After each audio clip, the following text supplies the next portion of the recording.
شادی کے موقع پر لڑکی والوں کی طرف سے کسی دعوت کا کوئی سلوک، بلکہ اصل میں تو اصول سمجھ فلسفی کیا ہے اس کا۔ شادی کے معاملے میں لڑکی والوں پر کوئی بوجھ نہیں آنا، سارا خرچہ لڑکے کی۔ اب آپ غور کیجئے، شادی لڑکے کی ضرورت بھی ہے، لڑکی کی ضرورت بھی۔ لڑکے کی زندگی بھی نامکمل ہے بیوی کے بدلے، لڑکی کی زندگی بھی نامکمل ہے، دونوں کی برابر ہے۔ لیکن مرد مہر دیتا ہے، عورت مہر لیتی ہے۔ کیوں؟ مرد کی قوامیت، اور یہ علامت ہے کہ مرد طالب ہے، عورت مطلوب ہے۔ یہ مہر کوئی قیمت نہیں ہے۔ بعض اوقات نکاح سا کہہ دیتے باعوض اتنے مہر کے میں نکاح میں دیتا ہوں، بڑا غلط لفظ ہے۔ بس مہر کا اعلان کیا جائے، اتنا مہر ہے، باعوض نہیں، یہ کوئی اس کی قیمت نہیں، وہ خریداری نہیں ہو رہی، لیکن یہ ہے کہ علامت ہے، ٹوکن۔ ایسا بھی مہر مقرر کیا گیا، کسی کے پاس دینے کو کچھ نہیں تھا، حضور نے فرمایا اچھا آپ نے اس بیوی کو اتنی صورتیں قرآن کے پڑھا دینا، مہر ہو گیا۔ یہ چیز ہے کہ طالب ہے لڑکا، اور اس کا گھر آباد ہوتا ہے۔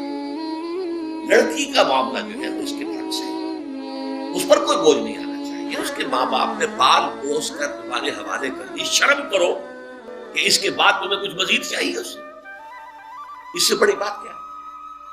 لہذا لڑکی والوں کی طرف سے دعوت طعام کا کوئی سلوک، اس کی جڑ کٹ، زیرو، کوئی مشروب بھی نہیں، کوئی اور نہیں۔ بلکہ آپ کو معلوم ہے نکاح کی محفل میں چھوارے کون لے کے آتا ہے؟ لڑکے والے۔ اور پھر پلاؤ متنجن کس سے کھاتے ہیں؟ ذرا دیکھیے کس قدر یہ مزہ کا خیز صورت ہے۔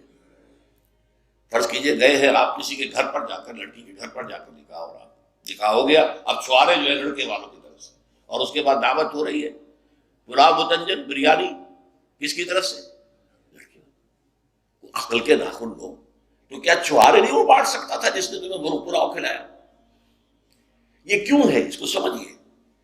ہمارے ہاں دو تہذیبیں گڑبڑ ہو گئی، ایک اسلامی تہذیب اور اس کا تقاضا، ایک ہماری جو پرانی ہندوانہ تہذیب ہے اس کے اثرات چل رہے ہیں۔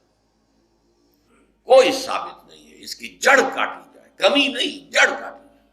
پھر میں کہوں گا کمی بیشی جو ہے یہ پھر وہ ریلیٹو ٹرمز ہو جاتی ہے، تو جہاں انگلی رکھنے کی جگہ ہوگی وہاں پورا ہاتھ اور پوچھا رکھ دیا جائے گا، جڑ کاٹی۔ یہ دوسری ہم نے تجویز پیش کی۔ نتیجہ کیا نکلا؟ ان دو کو جمع کیجئے، لڑکی کے گھر پر کوئی فنکشن ہے ہی نہیں، جانبین مسجد میں جمع ہوئے، یہ لڑکے والے بیٹھے ہیں، وہ لڑکی والے بیٹھے ہیں، دونوں یہاں ہیں۔ ان کے یہاں کی خواتین بھی یہاں اندر ہوں گی، ہمارے یہاں خواتین ہال ہے۔ مسجد میں آئے، نکاح ہوا، اپنے اپنے گھروں کو جاؤ، کوئی تکلیف نہیں۔ اس کا نتیجہ کیا نکلا کہ جسے آپ جنج کہتے ہیں، بارات، اس کا تصور زیرو ہو گیا۔ اسلام میں بارات کا کوئی تصور نہیں، سہرا بندی کی کوئی تقریب نہیں، ہندوانہ تقریبات۔ بارات کے لیے عربی میں کوئی لفظ ہی نہیں ہے، قرآن اور حدیث میں کیا ہوگا؟ عربی میں نہیں ہے، کوئی لفظ نہیں۔ یہ خالص عجمی لفظ، بارات عجمی ہے، ایرانی ہے، اس کا اسلام سے کوئی تعلق نہیں، جڑ کٹ جائے اس کی۔ یہ بھی ہندوانہ تصور ہے۔ ہوتا کیا تھا؟ ایک گاؤں سے جا رہے ہیں، دوسرے گاؤں سے بیٹی لے کر آنی ہے، اور بیٹی کے ساتھ جہیز آنا ہے، اور راستے میں ڈاکو جو ہیں وہ لوٹ سکتے ہیں، تو یہاں سے جتھا لے کے جانا ہوگا، لہذا وہ جتھا بندی کر کے بارات جا رہی ہے۔ اب وہ جا کر جنج گھر جو بنے ہوئے ہیں وہاں پر ٹھہر رہی ہے، 2 دن 3 دن عیش کر رہے ہیں، کچھ سرے اڑا رہے ہیں لڑکی والوں کے پیسے پر، پھر وہ مال غنیمت سے لدے پھدے واپس آ رہے ہیں، لہذا وہ جتھا حفاظت کرتا تھا۔ یہ سارا ہندوانہ تصور ہے، اسلام سے کوئی تعلق نہیں۔ تو نمبر 1 نکاح مسجد میں، نمبر 2 کوئی دعوت طعام ہی نہیں، کوئی بھی نہیں، نو انٹرٹینمنٹ whatsoever لڑکی والوں کی طرف سے. اجتماع جانبین مسجد یہیں سے ڈسپرس.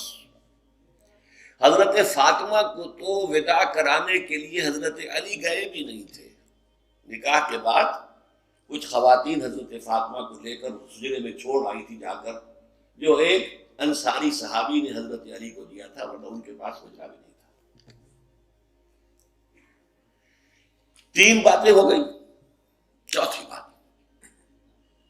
ولیمہ جو ہے اس کی تاکید ہے. یہی وجہ ہے کہ جب یہ شادی پر مکمل پابندی لگائی گئی تھی, میں نے اشتہار دیا تھا کہ ولیمہ پر پابندی نہیں ہونی چاہیے. لڑکی والے کے ہاں تو آپ سوچئے, جو دلیل میں نے دی اس کی نفی میں, نفسیاتی دلیل بہت بڑی ہے. لڑکی والے کے ہاں ویسے تو لفظ شادی, خوشی, وہاں بھی شادی یہاں بھی شادی. لڑکی والے کے ہاں خوشی نہیں ہوتی. اس کے گھر سے لخت جگر نور چشم نکل کر جا رہی ہے, کیسے خوشی ہوگی؟ مائیں رو رہی ہوتی ہیں, انہیں غشی پڑی ہوتی ہے جب بچیاں نکل رہی ہوتی ہیں گھروں سے. بہن بھائی رو رہے ہوتے ہیں. باپوں کے آنکھوں کے اندر بھی آنسو آئے ہوتے ہیں, نمی آئی ہوتی ہے. میں نے بھی 5 بیٹیاں رخصت کی اپنے گھر سے, اور آنکھوں میں نمی آئی ہے. I couldn't withhold my tears.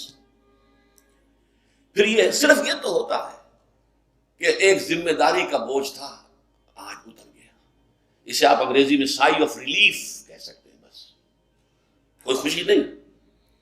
اس کی مثال میں دیا کرتا ہوں کہ کوئی جانور اگر قربانی کے لیے 10-15 دن پہلے آپ لے لیں, وہ بکرا, کوئی میڈھا, اور بچے اس کے ساتھ ہل جاتے ہیں, پھر کھلاتے ہیں, لے جاتے ہیں, چلاتے ہیں, تو پھر وہ عید کے دن جب آپ اسے قربان کرتے ہیں تو بچے پچھاڑے کھا رہے ہوتے ہیں, رو رہے ہوتے ہیں. اتنا لاڈ اس جانور سے ہو جاتا ہے. تو یہ نور چشم لخت جگر گھر سے نکل رہی ہے, 18-20 برس رہی ہے آپ کے گھر میں آ جا رہی ہے. ٹھیک ہے, سائی آف ریلیف ہے, لیکن اندیشہ بھی ہوتا ہے. ذہن میں رکھیے, ہمیشہ ہوتا ہے. پتہ نہیں بیل منڈے چڑھے نہ چڑھے, موافقت مزاج کی ہو نہ ہو, نئے ماحول میں جانا ہے, ایڈجسٹمنٹ ہو نہ ہو. اپنی حد تک پورا اطمینان کر لیا ہے, دیکھ لیا ہے, سوچ بچار کر لیا ہے, لیکن کیا کہا جا سکتا؟ ایک بالکل یوں سمجھیے کہ ایک نیا ماحول ہے, نئی جگہ جا رہی ہے, لہذا وہ اندیشہ بھی موجود ہوتا ہے. لہذا واقعتاً لڑکی والوں کے ہاں خوشی کا موقع نہیں ہے. ان کے ہاتھوں پلاؤ کھانا بے غیرتی ہے. ہاں, لڑکے والے کے ہاں خوشی ہے, اس کا گھر آباد ہوا ہے, اور اسے حکم دیا حضور نے, اولموا ولو بشاۃ, ولیمہ ضرور کرو چاہے تمہارے پاس ایک ہی بکری ہو. وہ ایک ہی بکری در حقیقت ان کے ہاں مفلسی کی سب سے بڑی شکل ہو سکتی تھی, لیکن بھیڑیں بکریاں پالنا تو ان کا پیشہ تھا. تو کسی کو ایک ہی بکری ہے تو معلوم بہت ہی غریب ہے. فرمایا اسی کو ذبح کرو, کھانا کھلاؤ اپنے دوستوں کو, اپنے احباب کو, سیلیبریٹ کرو. سیلیبریشن تمہارے ہاں ہونی چاہیے, مرد کے لڑکے.